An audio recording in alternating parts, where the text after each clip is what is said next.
You ask Tiger to solve. This deals with linear equations with one unknown. The final result is x equals 8. Let's solve it step by step. Group all x terms on the left side of the equation. Add 8x to both sides. Group like terms. Simplify the arithmetic. Group like terms. Simplify the arithmetic. Group all constants on the right side of the equation. Subtract 7 from both sides. Simplify the arithmetic.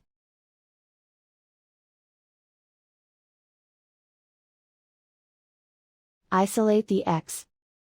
Divide both sides by 5. Simplify the fraction.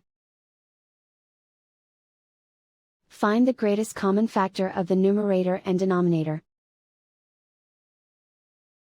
Factor out and cancel the greatest common factor. And so the final result is x equals 8.